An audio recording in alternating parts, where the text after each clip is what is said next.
Astaghfirullah.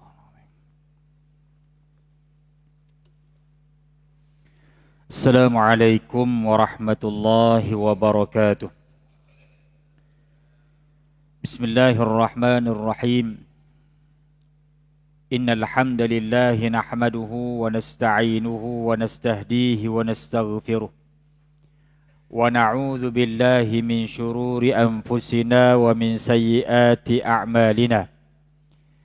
May yahdihillahu fala mudilla lahu wa man yudlilhu fala hadiya lahu. Ashhadu an la ilaha illallah wahdahu la syarika lahu wa ashhadu anna sayyidana wa habibana Muhammadan abduhu wa rasuluh.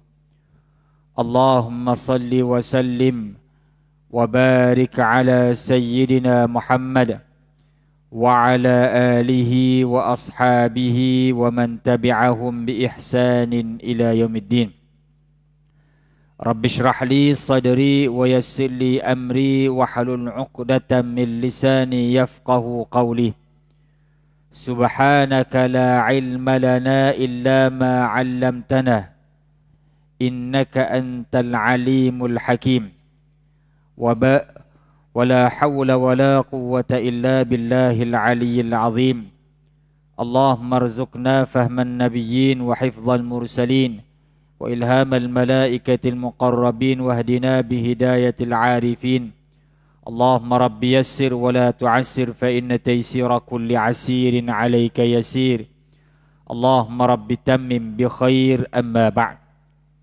Yang dihormati Tuan Nazir, Tuan Imam, Tuan-Tuan Bilal, Tuan-Tuan Siap, seluruh saf pimpinan Masjid At-Taqwa, Tuan-Tuan Guru, pimpinan masyarakat, Muslimin dan Muslimat yang dirahmati Allah Subhanahu wa Ta'ala sekalian.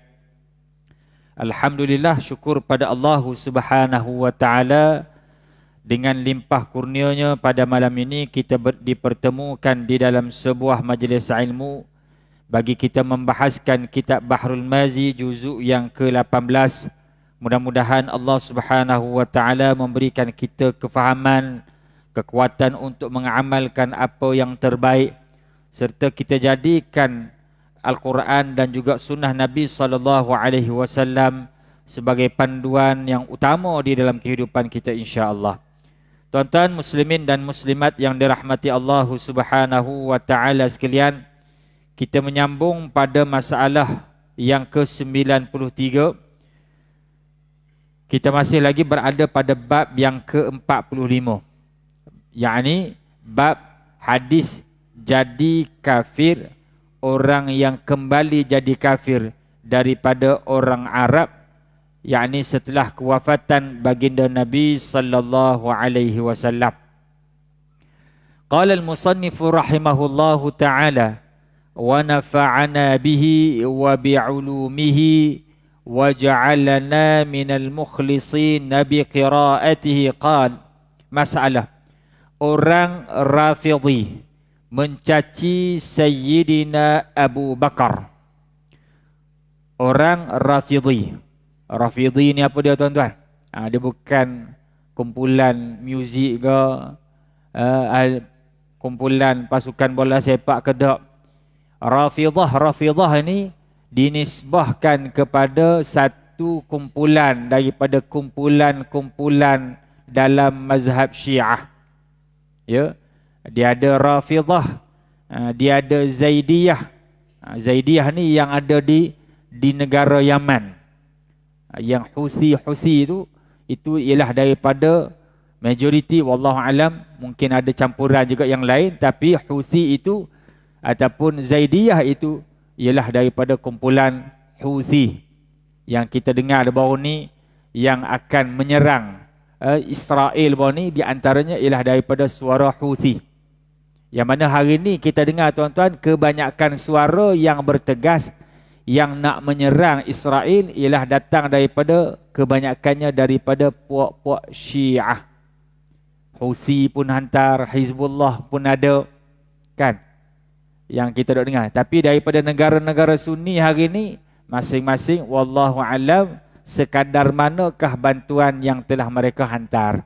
Dari sudut ketenteraan, setakat ni yang kita dengar ialah daripada negara Yaman dan juga daripada Lubnan, daripada kumpulan Hizbullah. Tak apalah tuan-tuan, kita nak berkenalan dengan siapakah yang disebutkan sebagai kumpulan Rafidhi ni, yang disebutkan sebagai Syiah Rafidah ni. Syiah Rafidah ni tuan-tuan, dia ada beberapa ciri. Dan Al-Imam Asy-Syafi'i rahimahullahu ta'ala melarang kita orang Sunni ni daripada sembahyang di belakang Syiah Rafidah. Sebab apa? Sebab mereka mengatakan bahawa yang layak ataupun Abu Bakar dan Umar itu tidak layak untuk mendahului Sayyidina Ali dalam pemerintahan. Yang layak untuk menggantikan Rasulullah sallallahu alaihi wasallam ialah Sayyidina Ali karramallahu wajhah. Dan inilah di antara ciri-ciri mereka. Di antara ciri-ciri mereka. Selain daripada itu, tuan-tuan yang dirahmati Allah, ciri-ciri mereka ialah mereka beriman dengan Imam 12. Beriman dengan Imam 12. Orang yang menolak, orang yang tidak beriman dengan Imam 12, pada pandangan mereka kafir.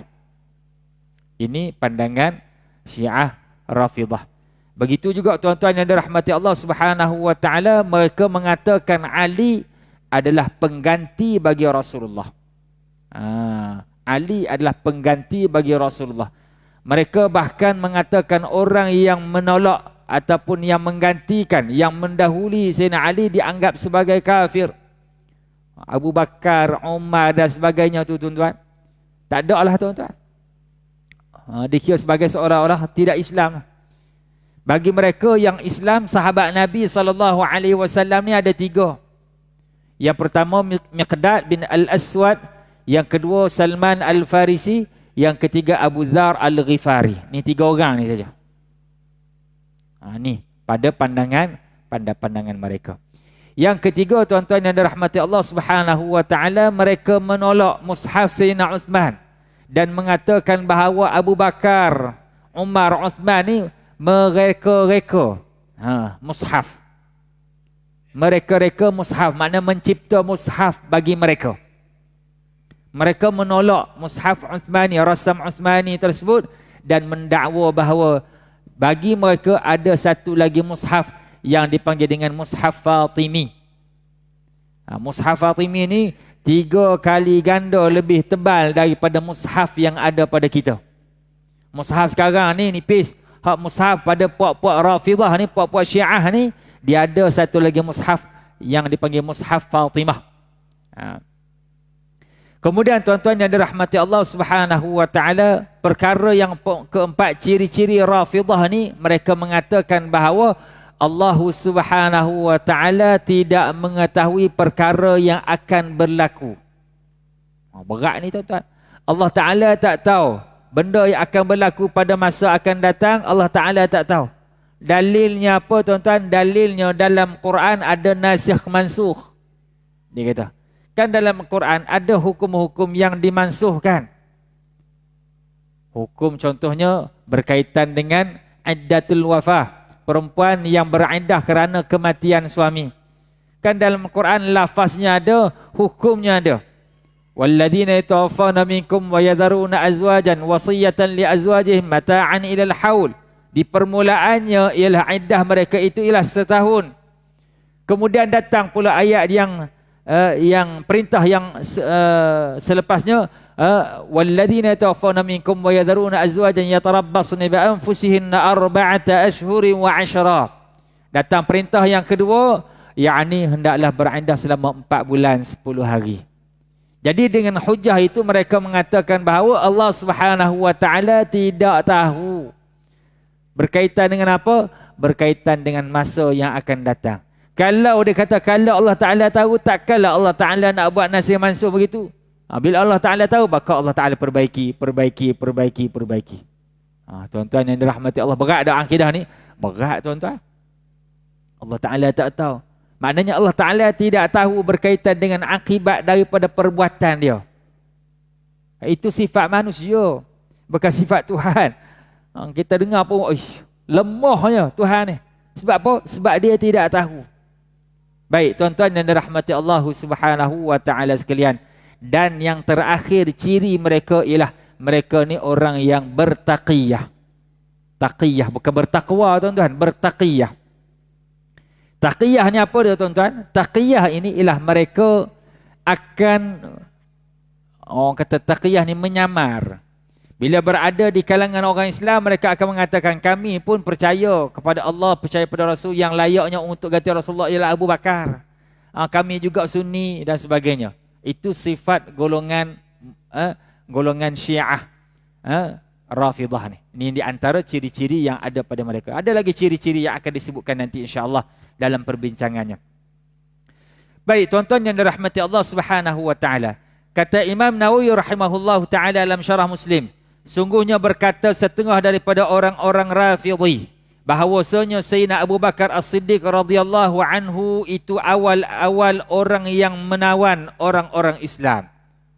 Dia kata orang Syiah Rafidah ni ialah dia kata Abu Bakar ialah orang yang mula-mula sekali menawan orang Islam, dan bahawasanya kaum itu ada memberi takwil pada menahankan zakat, dan mereka itu berkata bahawasanya khitab pada firman Allah Subhanahu wa Ta'ala, khudh min amwalihim sadaqatan tutahhiruhum wa tuzakkihim biha wa salli alaihim inna salataka sakanul lahum.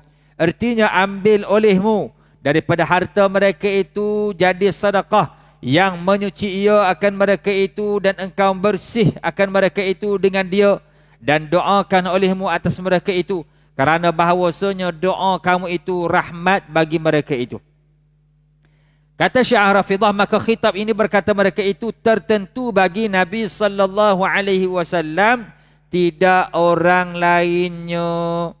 Maknanya perintah untuk Allah Subhanahu wa Ta'ala memerintahkan Nabi sebagai pemerintah ketika itu untuk ambil harta daripada orang ramai untuk zakat sebagai zakat.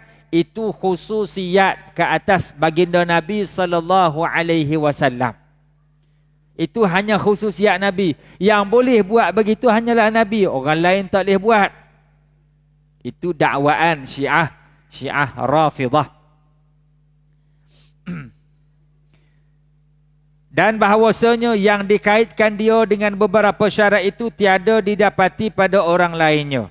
Dan bermula kenyataan demikian itu bahawasanya tiada bagi seorang daripada tathir, pembersih, dan tazkiyah, penyucian dan doa atas yang bersedekah itu barang yang bagi Nabi sallallahu alaihi wasallam.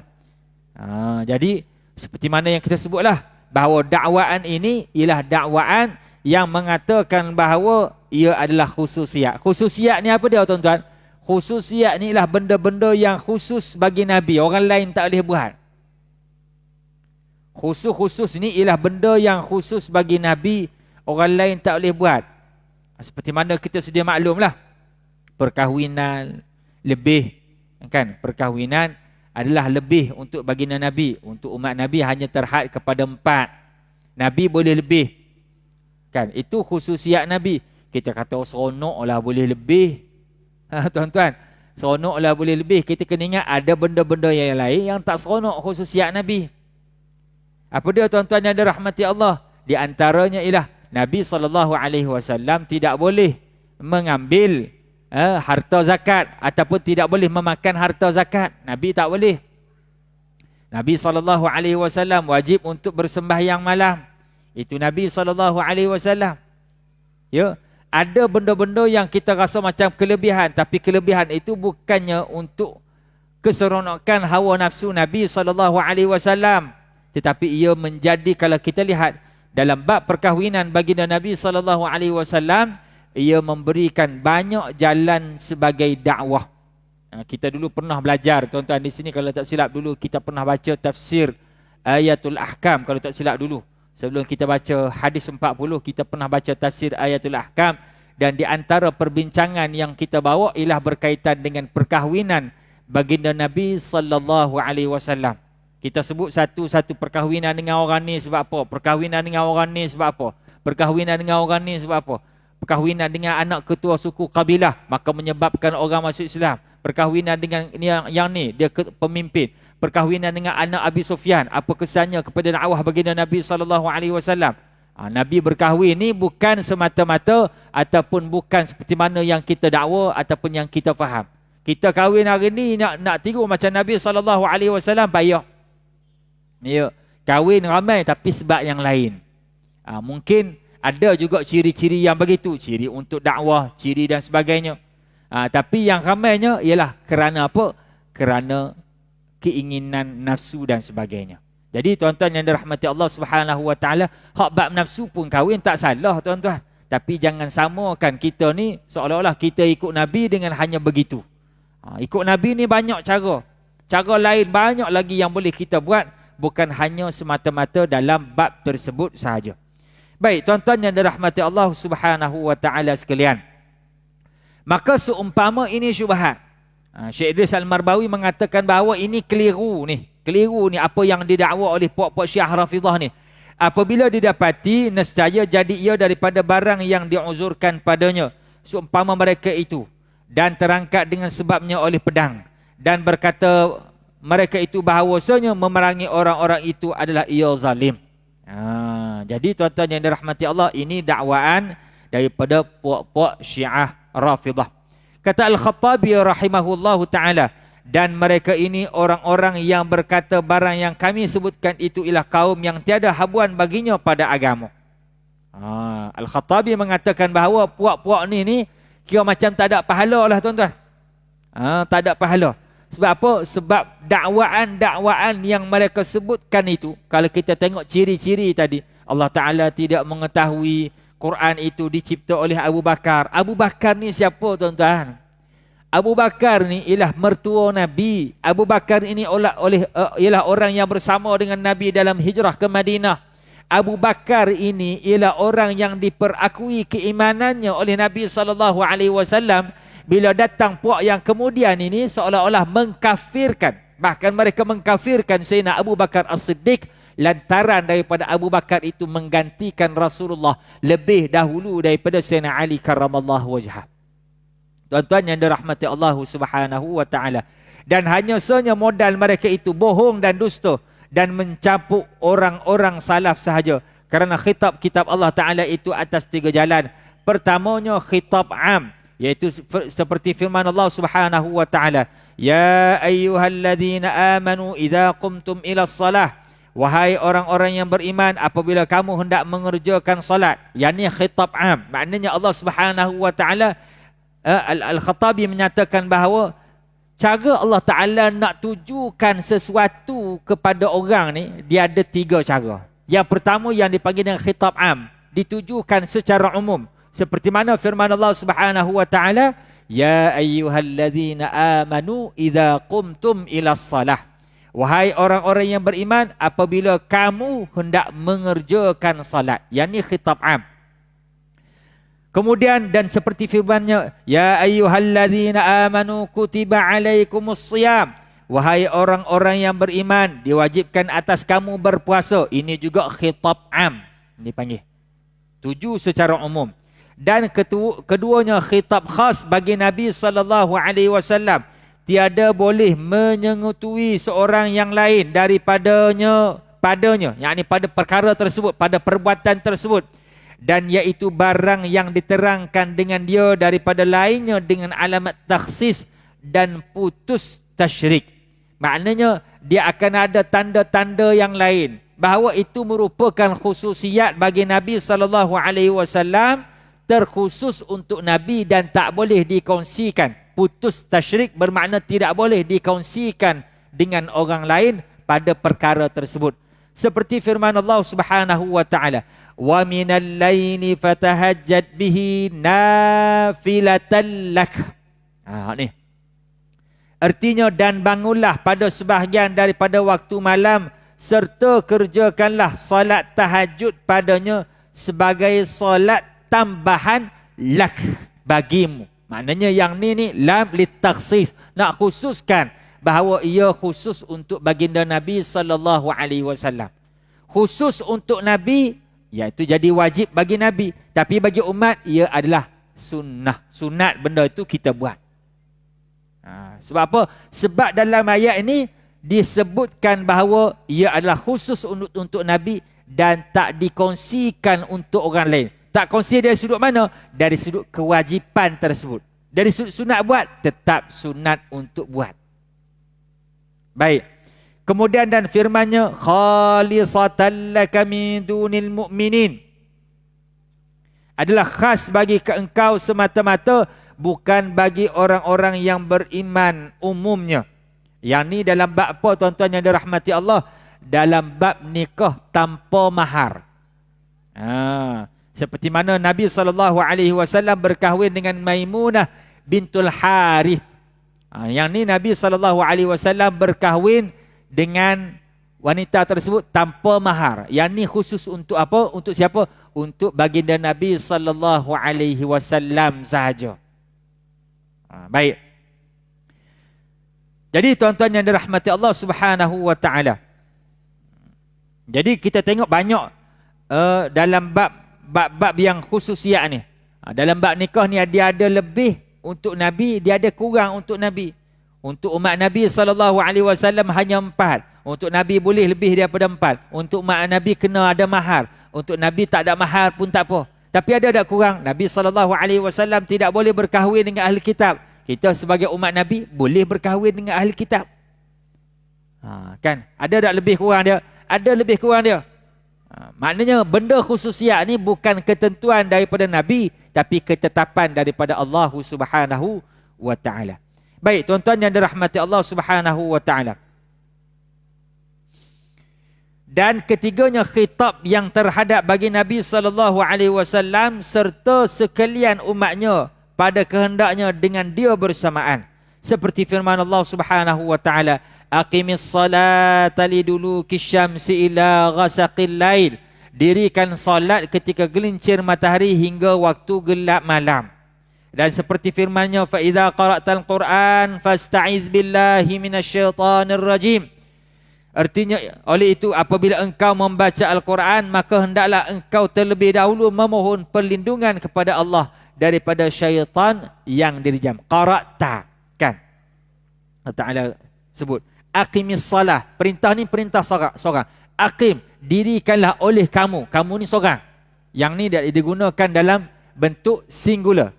Seorang, mufrad. Perintah ni perintah seorang. Fa idza qara'ta, Allah Ta'ala kata, apabila kamu baca.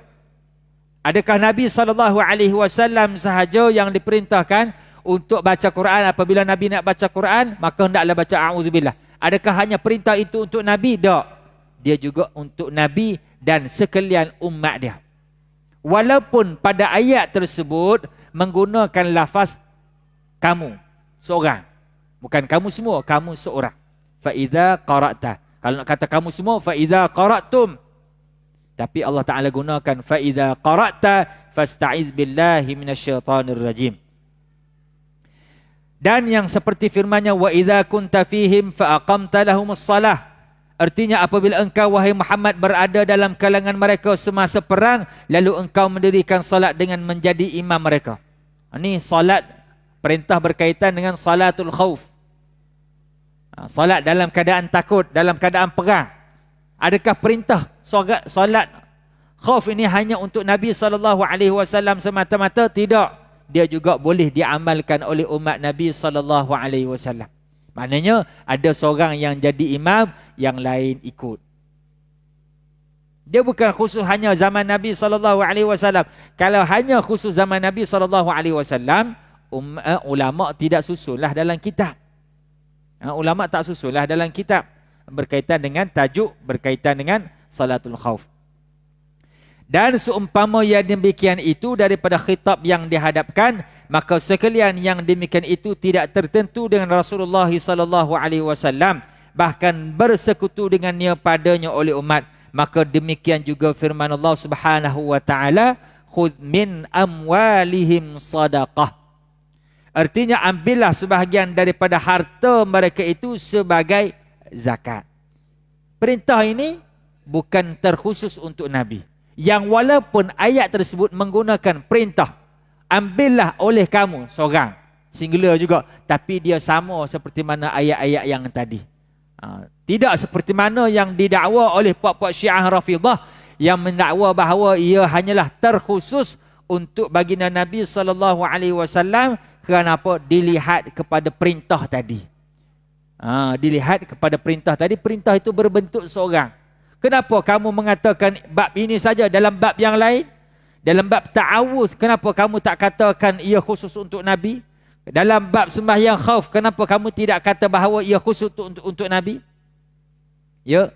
Jadi dalam bab-bab yang lain, bab yang lain kamu tidak katakan khusus, tapi dalam bab zakat seolah-olah kamu mengatakan, ataupun kamu memang mengatakan khusus, seolah-olah ada perkara-perkara yang tersembunyi. Seperti hendak mengkritik perbuatan Sayyidina Abu Bakar As-Siddiq radhiyallahu anhu. Baik. Itu maka iaitu lazim atas pengurus segala pekerjaan umat yang kemudian daripada Nabi SAW bahawa menurut seperti jalannya pada mengambil zakat daripada mereka itu. Maknanya orang yang selepas Nabi yang mengambil, yang mengurus urusan umat manusia ni, maka kena buat seperti mana yang Allah Subhanahu wa taala perintahkan. Kerjanya apa dia? Ambil daripada mereka itu zakat-zakat mereka. Sepatutnya tuan-tuan yang dirahmati Allah, dalam bab zakat inilah penguatkuasaan lebih diberikan. Sebab apa? Sebab di situ ada hak pemerintah. Hak pemerintah di situ. Hak Allah dan hak pemerintah. Ada hak kerajaan yang ada kuasa kena buat. Seperti mana Sayyidina Abu Bakar As-Siddiq ni. Orang yang tak bayar zakat kena dakwa. Orang yang tak bayar zakat kena denda. Kena hukum dan sebagainya. Kita lebih kepada cukai. Cukai lari, cukai itu dan ini, kena denda dan sebagainya. Tapi dalam bab zakat tak. Masih lagi berlaku kelonggaran. Sebab apa tuan-tuan? Penguatkuasaan. Diletakkan zakat itu di bawah kuasa agama. Bila kuasa agama, kuasa yang diberikan pula rendah, kecil dan sebagainya, maka menyebabkan tidak boleh untuk dilaksanakan penguatkuasaan. Jadi kena ada orang yang gubal benda ni, enactment syariah ni, untuk menetapkan ataupun ambil tindakan terhadap orang-orang yang tidak mengeluarkan zakat apabila cukup nisab, cukup haulnya. Baik, tuan-tuan yang dirahmati Allah Subhanahu wa taala sekalian.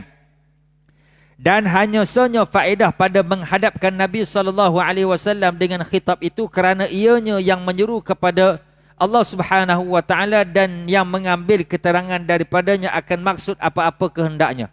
Dengan kerana itu didahulukan namanya pada khitab supaya jadi jalan umat itu pada segala syarak agama menurut sebagaimana yang dijalankannya dan telah diterangkannya bagi mereka itu. Jadi tuan-tuan yang dirahmati Allah Subhanahu wa taala, jadi khitab ayat ini disebutkan hanya pada Nabi. Khudh min amwalihim, wahai Muhammad, ambillah daripada mereka itu harta mereka. Kenapa dikhususkan Nabi sallallahu alaihi wasallam? Kerana Nabi sallallahu alaihi wasallam ialah orang yang terkhusus mendakwa ataupun menyeru kepada Allah Subhanahu wa taala. Apabila Nabi ni terkhusus ketika itu, maka diperintahkan kepada Nabi, dan pemerintah ketika itu ialah Nabi sallallahu alaihi wasallam, dan supaya orang-orang umat yang selepasnya mengikuti seperti mana yang dilakukan oleh baginda Nabi sallallahu alaihi wasallam. Baik. Kemudian tuan-tuan yang dirahmati Allah, dan begitu juga atas ini makna firman Allah Subhanahu wa taala, ya ayyuhan nabi idza talaqtumun nisaa fatalliquhunna li'iddatihin. Wahai nabi, apabila kamu ceraikan isteri-isteri, maka hendaklah ceraikan oleh sekalian kamu akan dia kerana iddahnya. Maka pada ayat ini dimulakan dengan sebut nabi dengan tentu namanya. Ayat ini kan dalam bab talaq, dalam bab cerai ini tuan-tuan yang dirahmati Allah Subhanahu wa taala, pada permulaan ayat Allah Subhanahu wa taala menggunakan lafaz nabi. Adakah benda ni, perintah ini Pensyariatan ini terkhusus untuk Nabi ataupun tidak? Nanti kita akan baca.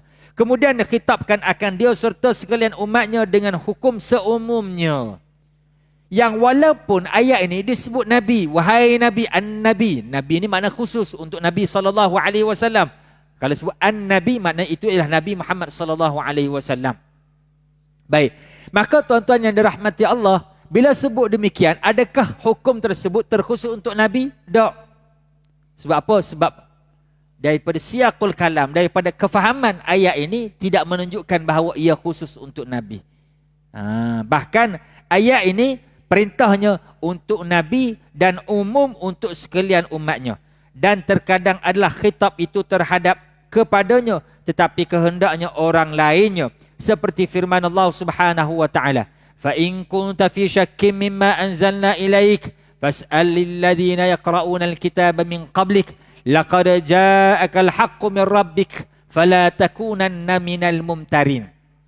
Kata musannif rahimahullahu taala, terkadang ada ayat yang Allah Subhanahu wa taala sebutkan seolah-olah macam khitab pada Nabi, macam tuju pada Nabi. Khitab ni tuju, tuan-tuan. Seolah-olah tuju pada Nabi, tapi sebenarnya tuju kepada orang lain, bukan tuju pada Nabi. Yang walaupun digunakan ganti nama itu ialah kamu.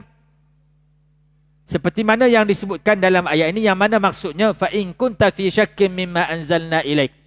Artinya, oleh sebab itu sekiranya engkau wahai Muhammad merasa ragu-ragu tentang apa yang kami turunkan kepadamu. Nabi ni ragu-ragu kau, tuan-tuan. Jadi Nabi ni boleh kau ragu-ragu lagi? Tak boleh. Iman Nabi ni mesti berada di kemuncak. Dia tak boleh iman betul ke tak, betul ke tak, betul ke tak. Tak, tuan-tuan. Itu iman para Nabi. Dia bukan macam iman kita. Iman para Nabi ni disebutkan sentiasa mencanak, naik. Itu iman para Nabi. Iman umat Nabi ni seperti mana ombak turun naik. Iman para malaikat dia mendatar. Disebutkan begitu. Iman para malaikat dia mendatar. Naik pun tak, turun pun. Takat tu lah. Iman para Nabi dia akan sentiasa mencanak naik. Baik. Jadi tuan-tuan yang dirahmati Allah, Allah Subhanahu wa taala sebut dalam ayat ni, in kunta fi syakkin mimma anzalna ilaik. Sekiranya kamu berada dalam keadaan ragu-ragu terhadap apa yang telah kami turunkan kepadamu. Takkan Nabi ni ragu-ragu. Maknanya khitab ataupun ditujukan ayat ini bukan untuk Nabi, tetapi untuk umat Nabi, untuk orang yang ada di sekitar Nabi ketika itu. Fas'alil ladzina yaqra'una al-kitaba min qablik. Maka bertanyalah kepada orang-orang yang membaca kitab-kitab yang diturunkan sebelummu, kerana mereka mengetahui kebenarannya. Sesungguhnya telah datang kepadamu kebenaran daripada Tuhanmu, maka jangan sekali-kali engkau termasuk dalam golongan yang ragu-ragu. Jadi Allah Subhanahu wa taala sebut dalam ayat ini. Jadi dalam bab khitab ni, tuan-tuan, dalam bab ditujukan ayat ni, ganti nama ni, terkadang ada yang umum.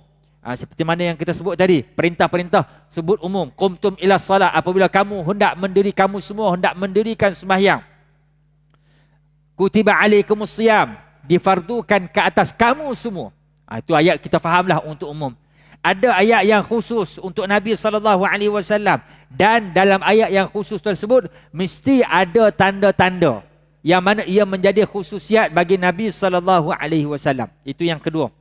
Ada ayat yang menggunakan yang walaupun tuju tersebut tuju pada Nabi, tapi tuju tersebut ialah untuk umat juga, untuk umat Nabi SAW. Sebab di dalam ayat tadi tidak ada seperti mana ayat yang ditujukan khas untuk Nabi. Contoh macam mana? Contohnya ialah berkaitan dengan membaca ta'awuz, membaca a'udzubillahi minasyaitanirrajim tadi. Kemudian tuan-tuan yang dirahmati Allah, dalam bab ganti nama juga, tuan-tuan, terkadang digunakan nama Nabi seolah-olah macam nak khusus bagi Nabi, tapi tak. Sebab apa? Sebab hukum itu ialah hukum juga untuk umat Nabi SAW. Tuju untuk Nabi dan juga tuju untuk umat Nabi SAW. Seolah-olah bunyi macam nak tuju pada Nabi. Dan terkadang dituju kepada Nabi ayat tersebut, Tapi sebenarnya yang sebenarnya ditujukan, yang walaupun ganti nama itu ialah kamu wahai Muhammad, tapi sebenarnya ditujukan kepada orang lain selain daripada Nabi SAW. Baik, jadi tuan-tuan yang dirahmati Allah Subhanahu wa taala, maka tiadalah harus ada syak itu pada Nabi SAW sekali-kali pada suatu yang diturunkan Allah padanya. Maka adapun tathir dan tazkiyah dan doa daripada imam bagi orang yang bersedekah itu, maka bahawasanya orang yang memperbuat padanya dapat mencapai semua yang demikian itu dengan taat akan Allah Subhanahu wa taala dan taatkan Rasulnya sallallahu alaihi wasallam padanya. Maka sekalian pahala yang dijanjikan atas satu amal yang kebajikan yang ada ia dari semenjak zaman Nabi sallallahu alaihi wasallam, maka iaitu berkekalan ia tiada putus, dan disunatkan bagi imam dan orang yang bekerja sedekah itu, mendoakan bagi orang yang bersedekah dengan bertambah dan berkat pada hartanya, dan harapkan bahawasanya Allah Subhanahu wa taala mustajabkan demikian itu dan tiada disia-siakan pintaannya. Jadi tuan-tuan yang dirahmati Allah Subhanahu wa taala, inilah yang kita dok buat selama ni kan. Bila bagi zakat, maka orang yang amil itu akan mendoakan orang yang membayar zakat tadi. Jadi tuan-tuan yang dirahmati Allah Subhanahu wa taala, insya-Allah kita berhenti sekadar ini di penghujung pada masalah yang ke-94, yakni masalah orang yang ingkar akan fardu zakat itu, bukankah ia menjadi kafir? Jadi itu persoalan yang dibawa oleh Syekh Idris Al-Marbawi. InsyaAllah kita akan hurai dan kita bincang dalam pertemuan yang akan datang. Wallahu a'lam. Wa sallallahu ala sayyidina Muhammad wa ala alihi wa sahbihi wasallam. Walhamdulillahi rabbil alamin. Assalamualaikum warahmatullahi wabarakatuh. A'udzubillahi minasyaitonirrajim. Bismillahirrahmanirrahim. Subhanallah walhamdulillahi wa la ilaha illallah